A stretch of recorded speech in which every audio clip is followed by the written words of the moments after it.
El primer paso para la superación personal es la confianza en uno mismo. Hoy estará con nosotros la doctora María Rojas Estapé con un nuevo podcast.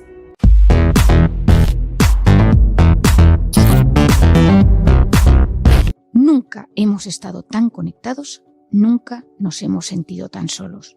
Esta es quizá una de mis mayores preocupaciones, la sensación creciente del ser humano de sentirse solo. Querido oyente, hoy voy a hablarte de un tema que me parece clave y muy importante. Hoy voy a hablarte de la soledad. Esta es quizá una de mis mayores preocupaciones, la sensación cada vez más creciente de las personas de sentirse solas. Cada vez existen más factores que nos conducen por una pendiente deslizante hacia ese estado de desierto social, donde uno se ve apartado y desconectado de los demás. Pensemos, si no, en el efecto que producen en nosotros la tecnología, la disminución de la natalidad, el envejecimiento de la población, los horarios disparatados, la epidemia de rupturas de pareja o en pleno 2023, todo aquello de lo que hemos derivado de la pandemia. Sentirse querido, sentirse acompañado y aceptado mejora la autoestima y la seguridad en uno mismo. Influye en nuestra psicología y que las relaciones sanas curan y alivian la peor de las heridas. Si has leído Encuentra tu persona vitamina, sabes a qué me refiero. Por el contrario, cuando uno se siente solo de forma sostenida en el tiempo, esto nos perjudica enormemente a nivel físico y psicológico. Por un lado, la soledad acompaña múltiples enfermedades autoinmunes, inflamatorias, crónicas, neurológicas, oncológicas y, por supuesto, psiquiátricas. Y también tienes que saber que la soledad es un factor de riesgo importante que incrementa el riesgo de padecer depresión, ansiedad, insomnio y numerosas enfermedades físicas. Hay muchos estudios publicados a día de hoy sobre el efecto de la soledad en la salud física y psicológica. Uno de los estudios más relevantes hasta la fecha sobre el tema de la soledad lo publicó la doctora Juliane Holt-Lundstad en la revista PLOS Medicine en julio del 2017. Analizó los resultados de más de 300.000 pacientes a nivel mundial a través de un software. Los resultados mostraron que las personas socialmente saludables tienen un 50% menos de posibilidades de morir prematuramente. Me parece un dato impactante. La soledad demostró ser una situación de riesgo a la altura de otras más evidentes, como el consumo de alcohol, el tabaco, la obesidad o la falta de ejercicio físico. Las conclusiones expresadas en su artículo apuntaban a que el exceso de soledad es más letal que fumar 15 cigarrillos al día, tener problemas de obesidad o un consumo perjudicial de alcohol. En concreto, ella hablaba de 4 vasos al día. La cuestión de la soledad está íntimamente ligada con los trastornos psiquiátricos y psicológicos. No estamos hablando únicamente de la sensación de sentirse solo como síntoma de la depresión, que lo es, sino que además puede generar estrés y subir el cortisol, esa hormona del estrés que tú ya bien conoces, inflamando nuestro organismo de forma crónica y abriendo la puerta a múltiples enfermedades. Existen múltiples estudios y no quiero que este podcast sea demasiado científico, pero quiero también contarte otro realizado en Harvard por el Dr. Donovan y sus colaboradores en el 2017, con 79 adultos sanos. Les fueron realizadas 3 preguntas sobre su sentimiento de soledad y se midió los niveles de amiloide en su cerebro. La presencia de amiloide está considerada como un síntoma fundamental de la enfermedad de Alzheimer. El Dr. Donovan analizó el deterioro de la función cognitiva tras seguirles durante 12 años. La conclusión a la que llegaron es que tanto la depresión como la soledad están íntimamente relacionadas con el deterioro cognitivo. Si la depresión que padece es grave, el riesgo de desarrollar una enfermedad neurológica es mayor. Por eso insisto tanto en concienciar a la población del efecto tan perjudicial de la soledad. Necesito generar debates, congresos, sesiones sobre cómo paliar esta corriente tan terrible que se ha instalado en el siglo XXI. Nunca hemos estado tan conectados y nunca nos hemos sentido tan solos. Para seguir, quiero diferenciar soledad y aislamiento. La soledad se presenta de diferentes maneras y matices en los seres humanos. No es lo mismo soledad que aislamiento. El aislamiento es mantener un contacto nulo o casi nulo con otros. Por lo tanto, es un estado objetivo. La soledad, en cambio, es un estado emocional, subjetivo, derivado de no ser capaz de encontrar o mantener las relaciones personales que uno desearía. Es subjetivo ya que no depende de tener o no tener un círculo correcto y sano de amistades, sino que proviene de un desequilibrio entre lo que nos gustaría tener y lo que en verdad tenemos. La soledad bien elegida puede ser el camino de partida para el conocimiento. El frenar, parar, cortar con el cúmulo de estímulos externos, donde puede existir un exceso de ruidos emocionales y sociales, ayuda a frenar esa intoxicación de cortisol donde se encuentra inmersa gran parte de la sociedad.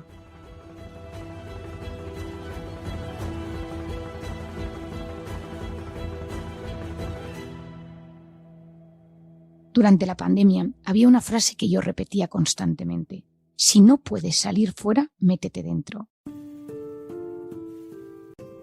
Lo que yo quería era que aprovecháramos esa coyuntura tan difícil del confinamiento para intentar reflexionar, parar, frenar e intentar analizar en qué situación personal o afectiva nos encontrábamos. Es difícil profundizar de forma sana en nuestra vida, en nuestras ilusiones y en nuestras metas con el bullicioso ruido exterior. Estamos hiperestimulados. Muchas veces tiendo a decir que existe un fracaso en la gestión de la abundancia. Dosis empaquetadas de información visual, auditiva, que nos aturde y nos impide conectar con nuestro interior.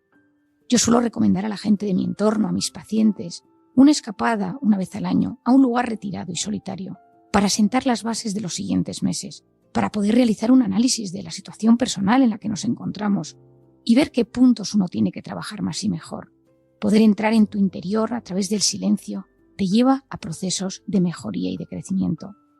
La soledad, en cambio, en sentido negativo, desaparece en los casos donde uno busca el aislamiento, la tranquilidad o el silencio de forma voluntaria, leyendo, meditando u orando, conectando con la naturaleza para poder analizar mejor su vida, planificar su futuro o simplemente recuperar fuerza. Al revés, el no tener gente en esos casos supone un bálsamo de paz y serenidad. Esas personas saben vivir solas, sin gente en su entorno y disfrutan de su mundo interior, sin la necesidad de la presencia de otras personas. En esos casos no se sienten solos, ya que cuando lo necesitan, cuentan con esa red social, amigos, familia, a la que acudir para realizar actividades, compartir ilusiones o sentirse acompañado. Puedes no sentirte solo dando un paseo por el monte sin ninguna compañía y, en cambio, sentirte terriblemente solo a pesar de estar en una ciudad rodeado de gente.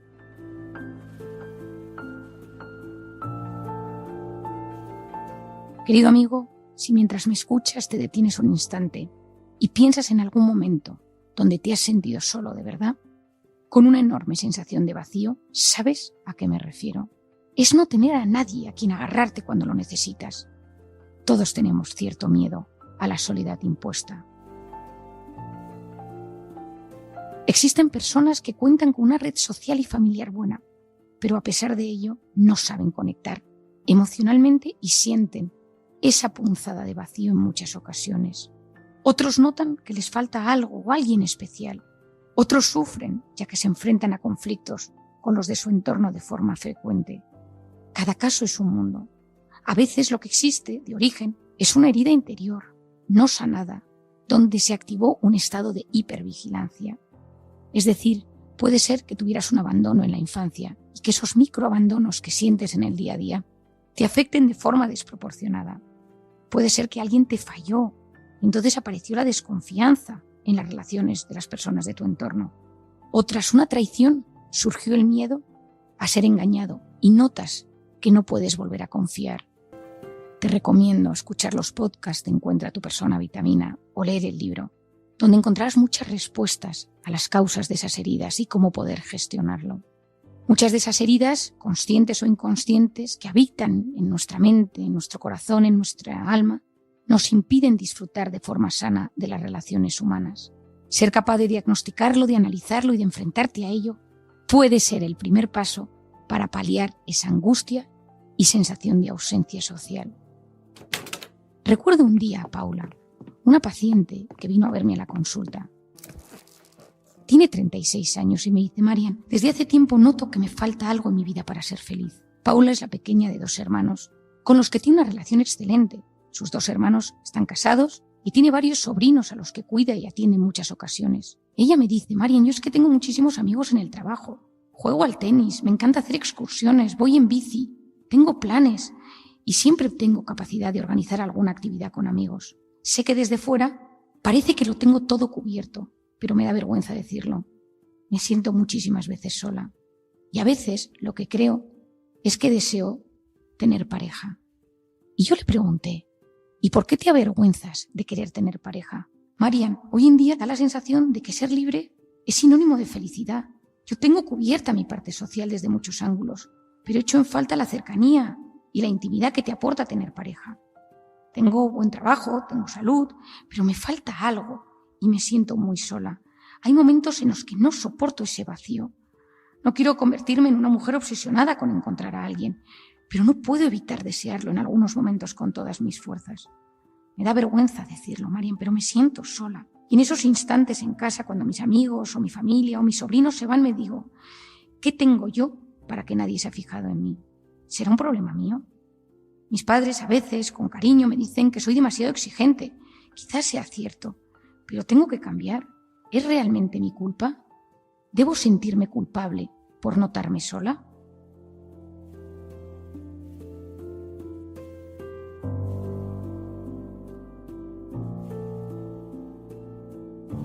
El caso de Paula sucede con frecuencia hoy en día en diferentes facetas de las relaciones humanas. Uno parece avergonzarse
al desear tener una relación más especial en la vida.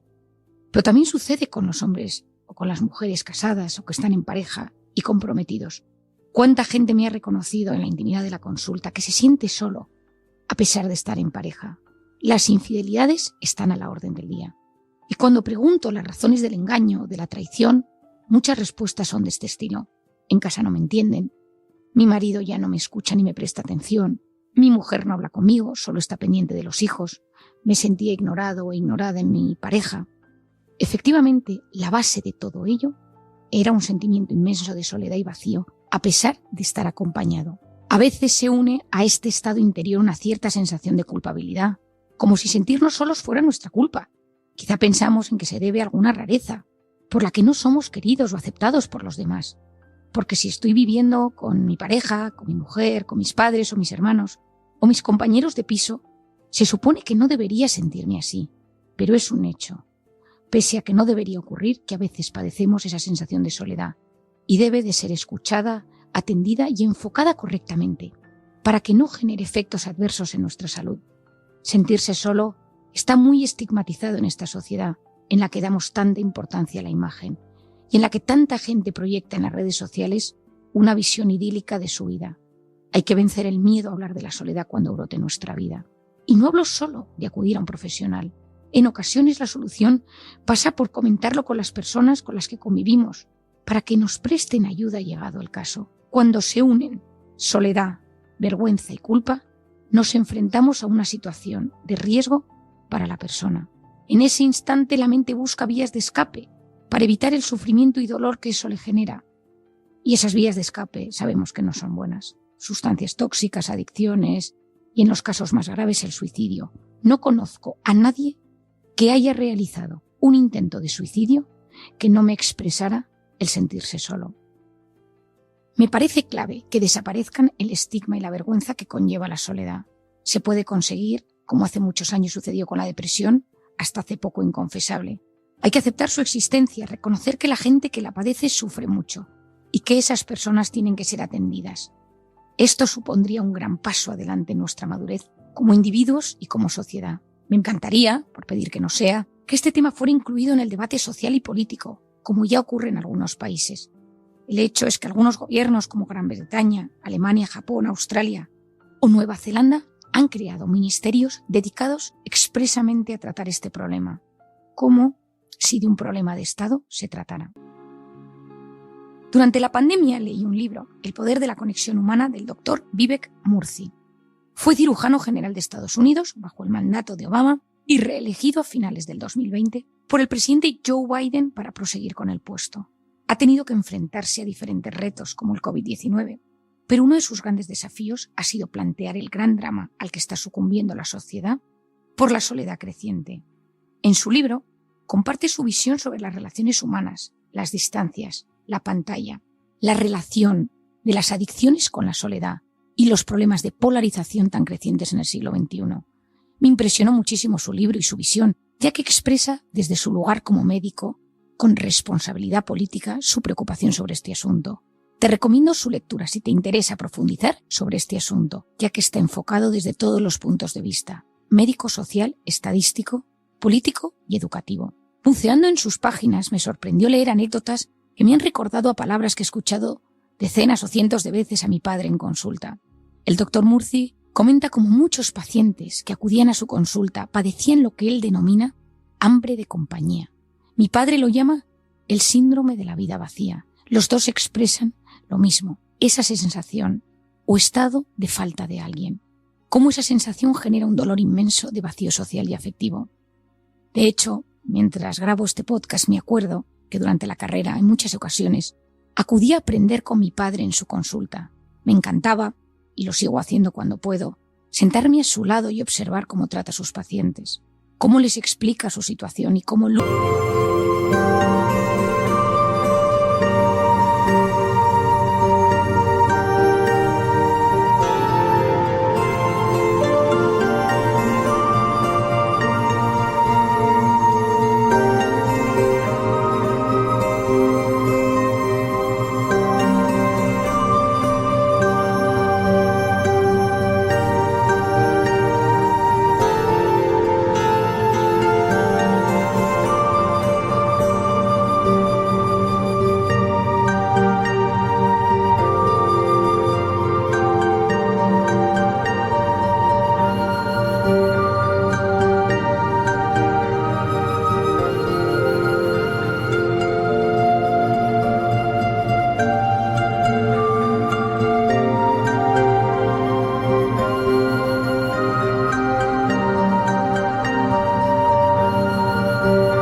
batallía por sacar adelante a cada uno de ellos. Desde joven siempre me sorprendió su enorme interés a lo que él denomina la socioterapia. Es una pata de su tratamiento que yo también la incluyo en mis terapias.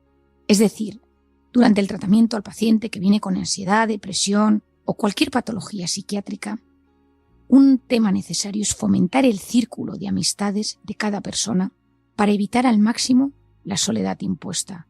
He sido testigo de sesiones donde toda la hora se dedicaba a trabajar las habilidades sociales del paciente y a buscar actividades donde pudiera coincidir con personas. Yo en mi consulta también lo hago.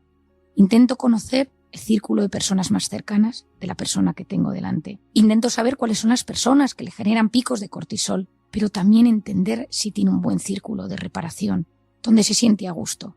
Y también entender si hay un estado de soledad impuesta que le hace sufrir. Recuerdo con simpatía a Ana, una señora que conocí uno de los primeros días que acudí a mis prácticas mientras estudiaba la carrera con mi padre a la consulta. Ana tenía 66 años, había sido maestra durante muchos años en un pueblo de Castilla. Era viuda y no tenía hijos. Durante años su vida había estado consagrada a la docencia en una localidad a 30 minutos de su pueblo. Desde la jubilación se encontraba triste, apagada y decaía. Últimamente su cuerpo le fallaba, le dolían las articulaciones, le costaba moverse y se sentía muy débil.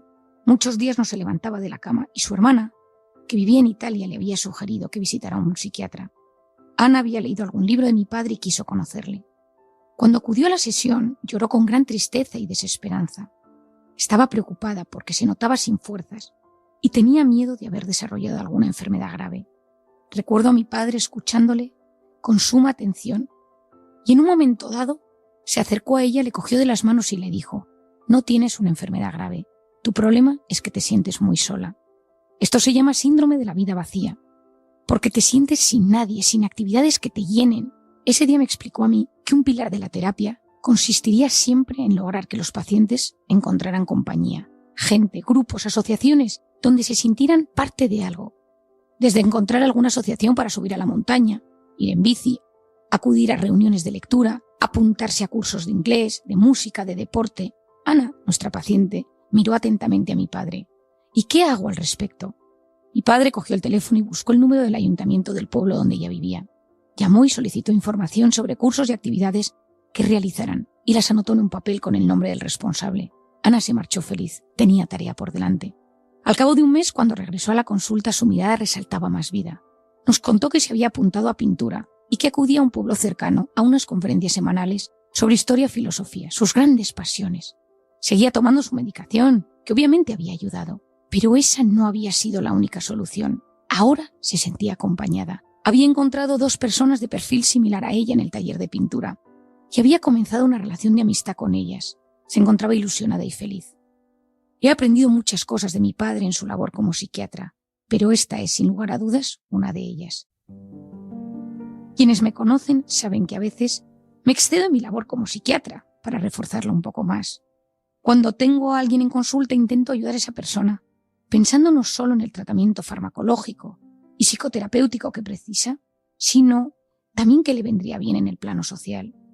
A veces le presento a alguna persona que creo que le puede ayudar. Si conozco algún grupo, intento animarla a que acuda a sesiones, a conferencias, a aprender algún idioma, alguna manualidad, porque me he dado cuenta que eso ayuda a veces mucho más que la propia medicación.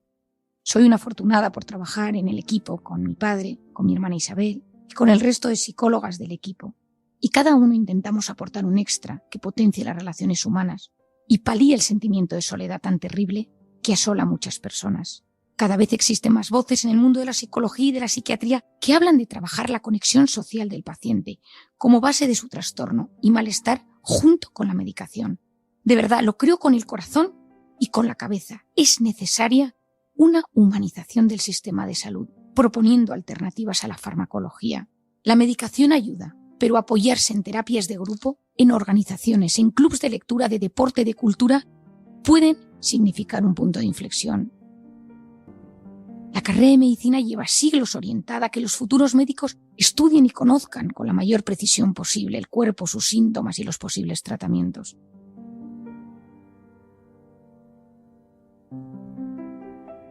Yo tuve la gran suerte de estudiar y hacer mis primeras prácticas como médico en la Universidad de Navarra. Ahí fue donde me enseñaron a tratar al paciente con una gran visión humanista.